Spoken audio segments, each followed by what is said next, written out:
you are excited about the second baby. We are very excited. Very motivated din ako, Tito Boy. Galing, At, no? mas buo ang anong taon ko. Sobrang motivated yan ni Kuya. Totoo. Ano sinasabi ni Roque sa'yo? Hindi, nakikita ko lang. Nakikita ko yung determination, yung ano, nai-inspire kami. Oo. Yun Sabi lang. nila, tahimik lang daw sa Stars on the Tahimik Floor. lang yan eh, pero alam ni Direk Romel na mapalaban talaga ako. Very competitive talaga ako. Kaya kahit sabihin nila ako pinangmatanda dito, be careful. ayun na. Ang ganda naman. Anong tanda? Hindi Oo. Pero again, ang ganda ng sayaw, ganda ng iyong sayaw.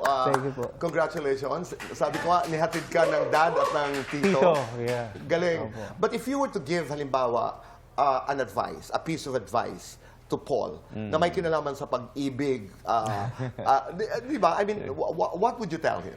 Deja vu. Kasi nasa dressing room kami, Tito Boy. Lagi At yan. lumapit siya sa akin, nag-update din.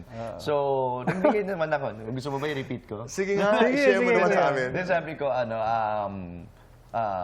bigyan mo ng sarili mo ng oras, hanapin mo yung sarili mo, and then communication should still be there. Kasi tayo mga makakapagbigay sa inyo ng sagot.